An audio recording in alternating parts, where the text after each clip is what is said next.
여호와께서 주위의 모든 원수를 무찌르사 왕으로 궁에 평안히 살게 하신 때에 왕이 선지자 나단에게 이르되 볼지어다 나는 백향목 궁에 살거늘 하나님의 궤는 휘장 가운데 있도다. 나단이 왕께 이르되 여호와께서 왕과 함께 계시니 마음에 있는 모든 것을 행하소서 하니라. 그 밤에 여호와의 말씀이 나단에게 임하여 이르시되 가서 내 종 다윗에게 말하기를 여호와께서 이와 같이 말씀하시되 내가 나를 위하여 내가 살 집을 건축하겠느냐. 아멘. 할렐루야. 아멘. 오늘 특별히 어린이 주일인데 어린이 같은 다윗의 마음을 통해서 우리도 하나님 앞에 어린아이 같은 그런 마음이 됐으면 좋겠습니다. 할렐루야. 예수님께서 아이들을 너무너무 좋아하셨어요. 그래서 마가복음 10장의 대표적으로 우리 14절, 15절인데 이 말씀 먼저 한번 읽어볼까요? 같이 한번 읽어보겠습니다. 시작. 예수께서 보시고 노하시어 이르시되 어린아이들이 내게 오는 것을 용납하고 금하지 말라. 하나님의 나라가 이런 자의 것이니라. 내가 진실로 너희에게 이르노니 누구든지 하나님의 나라를 어린아이와 같이 받들지 않는 자는 결탄코 그곳에 들어가지 못하리라 하시고. 아멘. 이 상황은 이제 예수님이 오셨을 때 막 사람들이 어떻게 하든 그 아이들을 예수님이 안수해 주시도록 이렇게 데리고 왔어요. 그러니까 제자들이 이 지금 사람이 이렇게 많고 병자도 많고 무슨 애들한테 무슨 안수냐 그러면서 막 그러니까 못 오게 막 막고 그런 상황을 보시고 노하셨다 그랬어요. 예수님이 화내셨어요. 왜 막느냐? 어린아이가 내게 오는 것을 용납하고 금하지 마라. 그러면서 하나님의 나라가 이런 자의 것이다. 그러면서 이 천국에 들어갈 자, 어린아이와 같이 하나님 나라를 받들지 않는 자는 결코 들어가지 못한다. 라고 어린아이의 이 특성에 대해서 말씀을 하신 거예요. 그런데 여기에 쓰인 이 마가복음에 쓰인 어린아이라는 이 단어는 헬라어거든요. 헬라어로 파이디온이라고 해요. 파이디온. 어린이 사역하는 그 단체 이름이 파이디온도 있는데 이게 원래는 파이스라는 단어에서 아이라는 단어에서 파생된 건데 그 파이스를 더 이렇게 뭐랄까 귀엽게 축소해서 표현하는 거.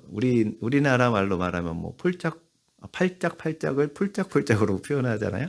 그런 것처럼 약간 그걸 지소사라고 하는데 조금 더 귀엽게 표현한 게 파이디온이에요. 그래서 이 아이들은 7세 이하. 그러니까 조금 어린 아이들. 지금으로 말하면 뭐 초등학생들은 해당이 안 돼요. 초등학생은 아니고 유치부 아이들. 그러니까 이게 어떤 의미냐면 여기에 진실로 하나님의 나라를 어린아이와 같이 받들지 않는다. 그러니까 어린아이의 특징이 뭐냐? 이 성경에는 어린아이에 대해서 두 가지 뉘앙스로 말씀을 하실 때가 있어요. 그래서 유혹을 받아가지고 세상 풍조에 이렇게 빠지는 거, 유혹을 잘 받는 특성이 어린아이가 있잖아요. 그거는 부정적인 면이잖아요. 그래서 너희는 빨리 자라나라 이렇게 말씀하신 것도 있는데 여기에 어린아이는 전적으로 이 아이들은 부모, 엄마, 아빠의 보호가 없이는 살아갈 수 없는 아이들. 그 상태. 물론 뭐 초등학생도 그렇긴 하지만 더더욱 이 어린아이들은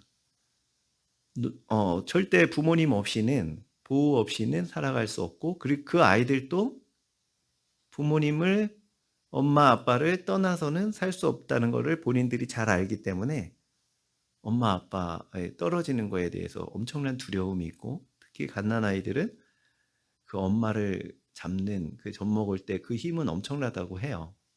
그만큼 하나님 앞에서 정말 겸손하게 나는 하나님 없으면 안 됩니다. 주님 아니면 안 됩니다 하는 그런 마음 상태가 이 어린아이들이 가지고 있는 마음 상태다. 그런 자만 천국에 갈 수 있다. 그런 뜻이거든요. 그러니까 이게 이 당시에는 지금 제자들의 이 모습에서 보듯이 아이들은 너무 무시하는 그런 풍조였어요. 지금은 너무 어린아이들을 되게 인권이 많이 발전해가지고 높여주고 굉장히 떠받들고 있지만 우리나라도 얼마 전까지만 해도 어린아이들은 무시하는 그런 풍조가 있었잖아요. 이 당시에 예수님 당시에도 사회적으로 힘이 없고 약한 존재가 이 어린아이들인데 예수님은 오히려 그때 그런 상황에서도 천국에 대해서 말씀하시면서 이 어린아이들의 이 장점을 말씀하신 거예요. 그러니까 이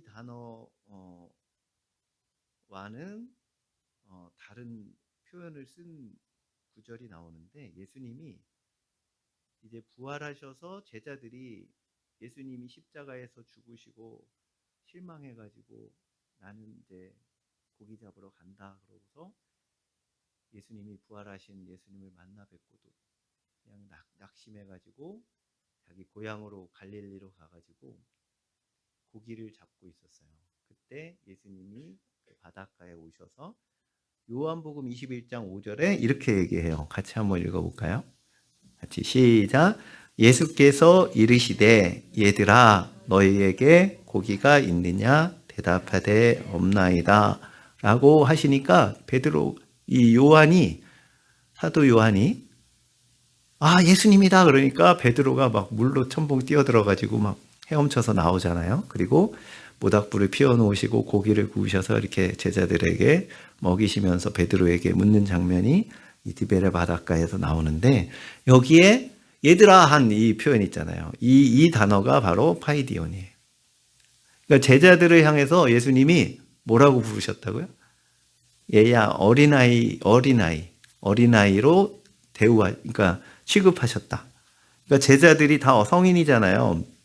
그런데 얘들아 그러면서 친근감 있게 표현을 하셨는데 그 단어도 이 파이디온이에요. 그러니까 우리가 나이가 많이 먹었어도 주님 앞에서는 다 이러한 파이디온, 어린아이라는 거예요. 할렐루야. 여러분도 다 주님 앞에서 어린아이예요. 할렐루야. 예, 그래서 그런 어린아이의 특징이 뭐라고요? 주님 아니면 안 됩니다. 저는 주님 없으면 살아갈 수도 없고 끝장입니다 하는 마음이 그게 어린아이의 마음이라고 말씀을 드렸어요. 그래서 우리가 하나님 앞에서는 그러한 겸손함, 진짜 겸손함, 이게 진짜 겸손함이거든요.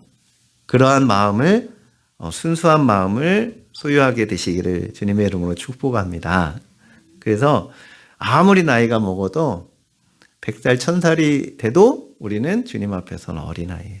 그러한 것을 깨닫게 되시기를 바랍니다. 그래서 하나님 앞에서 막 애헴하고 체면 차리고 이럴 필요가 전혀 없어요. 하나님 앞에서는. 그래서 그 하나님 앞에서 이 어린아이와 같은 마음을 가장 많이 가지고 있는 대표적인 사람이 오늘 읽은 본문의 다윗 왕이에요. 다윗은 하나님 앞에서 이런 마음을, 어린아이 같은 마음을 가진 사람이에요. 그래서 이 다윗을 우리가 살펴보면서 우리도 다윗처럼 이렇게 주님 앞에 서게 되시기를 바랍니다. 그래서 우리 자식을 이렇게 키우다 보면 제일 행복할 때가 언제냐면 아빠 엄마를 생각해서 아주 작은 것이지만 아빠 엄마가 볼 때 비록 하찮은 것일지라도 마음이 담겨 있는 그런 선물. 그래서 그저 작은 양말일지라도 자기 힘으로 번 돈으로 처음으로 사준 자녀가 사주는 그런 선물은 귀하잖아요. 엄청나게 기쁘고 행복하잖아요. 아무리 값비싼 선물보다도 그것이 좋은 것처럼 여기 다윗의 마음이 하나님 앞에 그랬다는 거예요. 그래서 이 하나님 보시기에 다윗의 마음은 너무나 기특한 마음. 다윗은 하나님을 향해서 정말 순수하게 하나님을 사랑하고 하나님께 찰싹 달라붙어서 저는 하나님 없이는 안 돼요 하는 마음이었어요. 이 6장의 이 앞의 내용이 어떤 내용이냐면 이스라엘 백성들이 엘리 제사장이 있을 때 하나님 앞에 범죄함으로 하나님의 법궤를 블레셋에게 뺏겨버려요. 그 영광스러운 하나님의 법궤를 뺏겨버려요. 하나님이 아예 그냥 내주셨어요. 이 블레셋이 세서가 아니라 하나님이 그냥 포기하신 거예요. 그 죄 때문에. 그래서 블레셋이 이 법궤를, 하나님의 법궤를 겁도 없이 가져가 가지고 자기들의 신인 다곤 신당에다가 같이 놨어요. 그랬더니 어떤 일이 벌어졌느냐? 이 다곤 신상이 엄청나게 크고 위험이 있는데 그 신상이 아침에 가보니까 넘어져 있는 거예요. 그러니까 이게 웬일이냐 그러고 이런 일이 이게 넘어질 수 없는 건데 어떻게 넘어졌지 하고 일으켜 세웠는데 그 다음 날은 또 목하고 팔다리가 딸려가지고 넘어져 있었어요. 그러니까 저 이스라엘 신의 이 법궤가 문제인 것 같다. 그래가지고 그걸 그냥 안 되겠다 이거 보내버리자 딴 데로. 그래서 아스돗이라는 곳에 보냈어요. 그랬더니 거기서는 독종이 퍼진 거예요. 전염병이.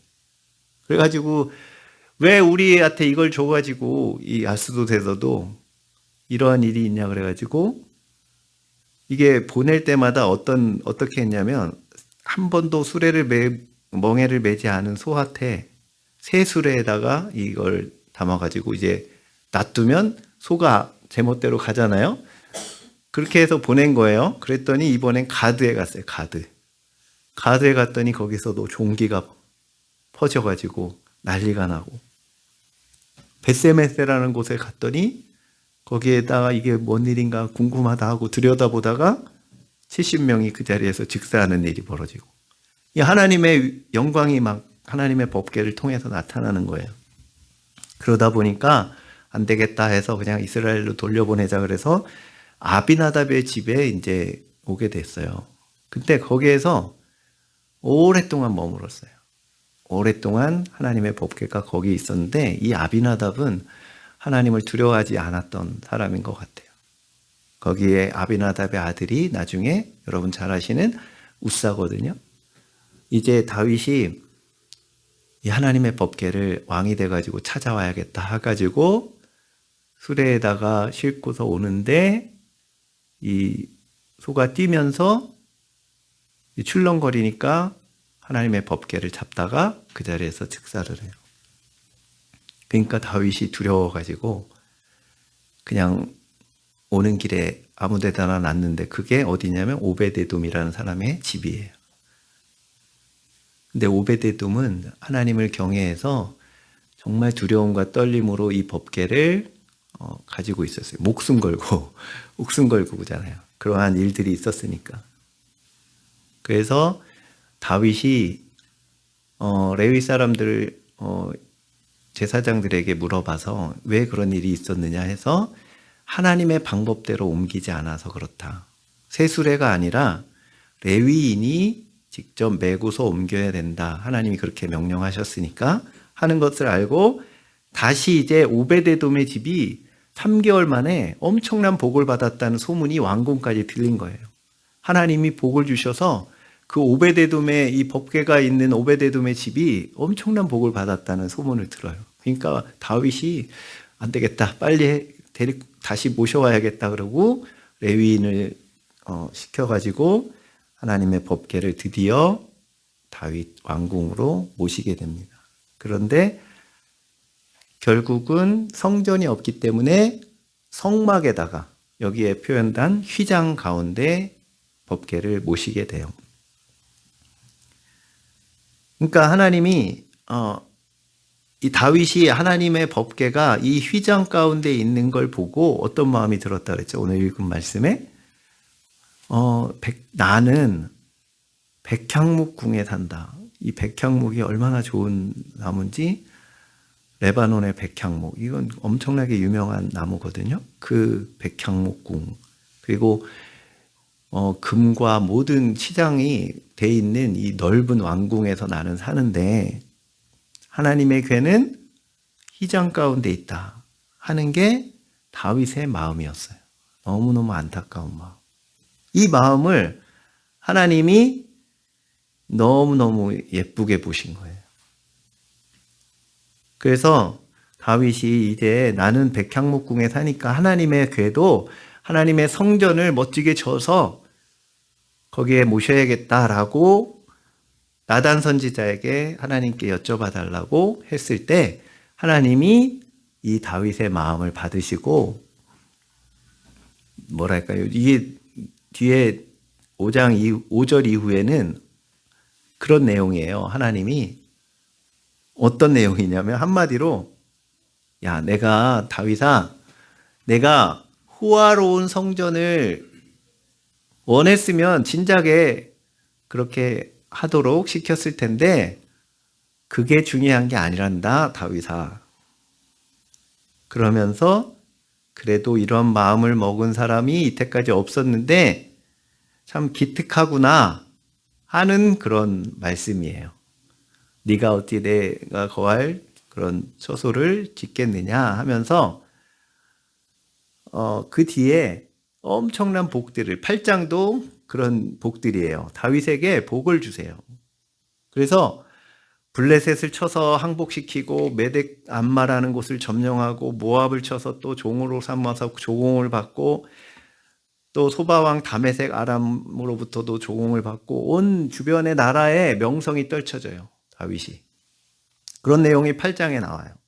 그리고 더 중요한 것은 8절부터 16절까지 보면 이 무엇보다도 중요한 이 복은 뭐냐면 성전을 직접 건축하지는 못해요. 다윗이. 하나님이 허락하지 않으세요. 왜냐하면 전쟁을 많이 치룬 다윗이 손에 피가 있기 때문에 너는 안 돼 하면서 내 아들에게 시킬 거야 라고 말씀을 하세요. 그러면서도 더 중요한 약속이 뭐냐면 진짜 성전인 예수님이 내 후순으로 올 거야. 그래서 너는 영원한 왕위를 갖게 될 거야. 왜냐하면 영원한 왕 대신 예수님을 통해서 다윗의 후손으로 오시니까 그러한 엄청난 복을 받아요. 다윗이. 그러니까 다윗의 이 마음 먹는 것 때문에 하나님이 그만큼 엄청난 복을 주신다는 거예요. 그래서 얼마나 하나님께서 이 다윗의 마음을 흐뭇해 하시고 기뻐하셨는지 몰라요. 그렇잖아요. 아주 자녀들이 그런 마음으로 부모님에게 그렇게 하면 얼마나 기쁘겠어요. 우리 3살 때 우리 둘째도 저한테 그런 약속을 했어요. 아빠, 제가 커서 돈 벌면 소중한 거 사줄게. 그래서 너무 좋았어요. 그래서 거기서 이제 끝냈으면 됐는데 뭐 사줄 건데 그래서 물어봤죠. 그랬더니 마이쮸. 그래가지고 하나님 앞에 이 다윗의 마음이 그렇다는 거예요. 그런데 하나님 앞에 이 성전은 그 정도예요. 그러니까 하나님이 중요하게 여기시는 것은 그 성전이라기보다 화려하고 뭐 멋진 성전이 아니라 다윗의 그 마음이에요. 그래서 우리도 하나님 앞에서 그러한 마음으로, 그래서 실제로 다윗은 마음만 있었던 게 아니라 비록 이제 아들 솔로몬에게 그 성전을 짓게 하시겠다고 하셔요. 그럴 때 뭘 하냐? 자기 돈을 가지고 자기가 전쟁을 치러서 얻은 전리품들, 금, 또 목재, 성전을 지을 수 있는 모든 재료들을 다 준비해놔요. 하나님 앞에 바쳐요. 그래가지고 솔로몬은 그냥 그걸 가지고 짓기만 했어요. 다윗이 직접 짓진 않았지만 모든 걸 다 준비한 것. 실제로 다윗은 마음만 그랬던 게 아니라 하나님 앞에 실제로 그렇게 준비했다는 거예요. 바쳤다는 거예요. 자기 거를 다. 그래서 이 마음을 우리도 본받게 되시기를 주님의 이름으로 축복합니다. 다윗이 이때만 이런 게 아니라는 거예요. 다윗은 처음 하나님 앞에 기름 부음 받아서 어릴 때 청소년 시절 때 하나님 앞에 왕으로 기름 부음 받아요. 사무엘 선지자로부터. 그때 뭐 하고 있었느냐? 제일 막둥이로서 아버지의 양을 치고 있었던. 그래서 사무엘 선지자가 그 아버지 이새에게 자, 아들들 중에서 하나님이 왕으로 세우신다 그랬으니까 아들들 다 모아놔 그랬는데 다윗은 얘는 아닐 거야. 아버지가 보기에도 아빠가 보기에도 얘는 아니야. 그래가지고 혼자서 양치러 보냈어요. 그리고 사무엘 선지자가 왔는데 하나님이 다 아니다. 아들이 다냐? 그랬더니 저기 들에서 양치는 다윗이 있습니다. 해가지고 데리고 와서 기름 부어줘요. 그때 성령의 충만함을 받고 그때부터 양을 치면서 다윗이 고백한 대로 성령 충만함 받아서 사자도 찢고 양을 보호하기 위해서 곰도 찢고 이러한 놀라운 그리고 사울왕에게 수금을 타서 악신이 떠나가는 성령 충만한 이 청소년이 돼요. 그때부터 다윗은 하나님을 너무너무 순수하게 사랑하고 결국은 골리앗 앞에서 이런 고백을 해요. 사무엘상 17장 26절입니다. 같이 한번 볼까요? 이 이스라엘 군대를 모독하는 이 골리앗을 향해서 이런 말을 해요. 같이 시작. 이 할례 받지 않은 블레셋 사람이 누구이기에 살아계시는 하나님의 군대를 모욕하겠느냐? 다윗은 지금 어린 상태거든요. 골리앗은 3m가 가까이 되는 엄청난 거구에다가 장수예요. 다윗은 그냥 청소년에 불과하고. 그런데 화가 났어요. 다른 사람들은 완전 쫄아가지고 숨고 누가 나가라고 그럴까봐 겁나가지고 숨고 있는데 다윗은 화가 났어요. 왜요? 하나님을 모독하고 있기 때문에. 그 마음인 거예요. 다른 사람은 그 당시에 사울 왕이 자기 딸을 주겠다. 이기면 나가서 싸우면 자기 딸을 주겠다. 엄청난 부를 약속했어요. 근데 아무도 안 나가요. 다윗이 그것 때문에 나갔나요? 오직 하나님을 모독하는 그것 때문에 화가 난 분노한 마음, 그것 때문에 나간 거예요. 그리고 골리앗을 이긴 거예요. 그게 어떨 때 가능하냐면 다윗이 성령 충만하기 때문에 가능했던 거예요. 그래서 우리도 성령 충만할 때 이러한 순수한 마음, 주님을 향한 어린아이 같은 마음이 될 수 있는 줄 믿습니다. 그래서 하나님 앞에서는 어찌 이러한 마음, 어찌 하나님의 군대를 모욕하겠느냐 하는 마음을 갖고 믿음으로 주님을 사랑하게 되는 저와 여러분 되시기를 주님의 이름으로 축복합니다. 나를 사랑하셔서 예수님은 목숨까지 바쳐주셨고 하나님 아버지는 아들까지 내어주셨어요. 그것을 우리가 믿는다면, 그 하나님의 사랑을 진짜 깨달았다면 다윗과 같은 마음이 될 수밖에 없는 줄 믿습니다. 그렇지 않다면 아직 믿음이 현찮은 거겠죠. 잘 모르는 거겠죠. 아직도 깨닫지 못한 거겠죠. 그래서 우리가 주님을 다윗과 같이 정말 순수하게 어린아이와 같이, 그래서 아까 예수님이 말씀하신 대로 이 천국을 어린아이와 같이 받들지 아니하면 결단코 들어갈 수 없다고 하신 말씀대로 우리는 그러한 마음으로 주님을 믿고 따르고 의지하게 되시기를 주님의 이름으로 축복합니다. 하나님 앞에서 다윗처럼 마음을 예쁘게 먹는 사람이 되시기를 바랍니다. 또 마음뿐만 아니라 그 마음에서 나오는 그런 행동들. 그래서 말라기서 1장 8절에 보면 주님이 이런 말씀을 하세요. 같이 한번 읽어볼까요? 같이 시작. 만군의 여호와가 이르노라 너희가 눈먼 희생 제물을 바치는 것이 어찌 악하지 아니하며 저는 것 병든 것을 드리는 것이 어찌 악하지 아니하냐. 이제 그것을 너희 총독에게 드려보라. 그가 너를 기뻐하겠으며 너를 받아주겠느냐. 이 말은 하나님이 말라기 이 선지자 시대 때 이스라엘 백성들의 행태를 지적하시는 거예요. 하나님을 사랑한다고 그러고 하나님을 섬긴다고 하면서 실제로는 하나님 앞에 나오면서 제사를 드리면서 멀쩡한 재물, 멀쩡한 양은 냅두고 다 이제 병들거나 눈먼거나 이제 그러한 것들을 드렸다는 거예요. 그것은 그 마음이 없다는 거거든요. 그래서 뭐라고 말씀하시냐면 한번 총독에게 그런 거 한번 드려봐라. 좋아하느냐? 아니면 진노하겠느냐? 한마디로 말하면 그냥 일반적으로 우리 평상시에 사람에게 하는 것조차도 하나님께 못한다 이런 뜻이거든요. 사람에게도 그렇게는 하지 않잖느냐 너희가. 그런데 어떻게 하나님 앞에 그런 것들을 드릴 수가 있겠느냐. 그것이 하나님을 멸시하는 것이다 라고 지적하시는 거예요. 그래서 우리는 다윗처럼 그 예쁜 마음을 먹었을 뿐만 아니라 그것들은 반드시 행동으로 나타나게 돼 있어요. 그래서 다윗은 온갖 것들을 자기가 받은 그 복을 하나님을 위해서 다 드렸고 가장 좋은 것을 하나님 앞에 드렸어요.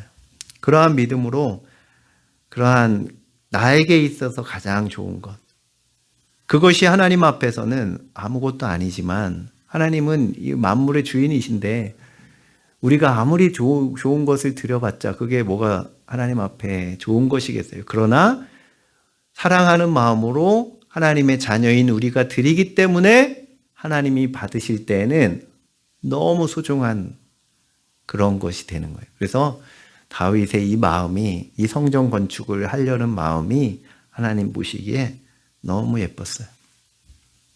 우리도 이러한 마음으로 하나님 아버지가 안 계시면 나는 끝입니다 하는 마음으로, 어린아이 같은 마음으로 주님을 의지하고 주님 앞에 진짜 겸손한 모습으로 살아가게 되시기를 바랍니다. 우리 마지막으로 베드로전서 5장 6절 7절 말씀입니다. 이것이 진짜 겸손의 뜻이에요. 같이 읽겠습니다. 시작. 그러므로 하나님의 능하신 손 아래에서 겸손하라. 때가 되면 너희를 높이시리라. 너희 염려를 다 주께 맡기라. 이는 그가 너희를 돌보심이라. 할렐루야. 아멘. 하나님의 능하신 손에서 겸손하라. 이것은 무슨 뜻이냐면 하나님은 전능하시기 때문에 하나님께만 찰싹 붙어서 믿음으로 의지하라는 뜻이에요. 그 상태가 겸손함이라는 거예요. 그래서 반대로 내가 지금 잘 먹고 잘 사는 것은 내가 능력이 있어서 그런 거지. 나 하나님 없어도 잘 살아갈 수 있어. 내가 뭐 이만큼 능력이 있는데 뭐 하는 마음은 아주 교만한 마음. 겉으로는 안 그러겠죠. 겉으로는 하나님 사랑합니다. 그리고 이렇게 예배 나와서 이렇게 예배도 드리고 하겠지만 중심에 정말 그러한 교만함이 있다면 하나님 안 도와주셔도, 그게 어디로 나타나냐면 기도하지 않는 데서 나타나죠. 정말 겸손한 사람은 아무리 평안하고 내가 잘 나가는 상황이어도 하나님 없이는 안 됩니다. 저는 하나님만 붙들 수밖에 없습니다. 다윗처럼 왕으로서 이 주변을 다 평정했음에도 불구하고 하나님만 의지하고 사랑하는, 그래서 너희 염려를 다 주께 맡기라. 이는 그가 너희를 돌보십니다. 이러한 믿음으로 주님 앞에 찰싹 붙어 있는 그런 주님 앞에 어린아이 같은 믿음이 되시기를 주님의 이름으로 축복합니다. 같이 우리 기도할까요? 우리 같이 그동안에 혹시 하나님 앞에 겸손하지 못한 마음이 있었다면 용서하여 주시고, 파이디온 어린아이 같이 아주 엄마 아빠를 의지하지 않고는 살아갈 수 없는 그 유치 아이들처럼 우리도 하나님 앞에서 그러한 심정으로, 그러한 겸손한 마음으로 살아가기를 원합니다.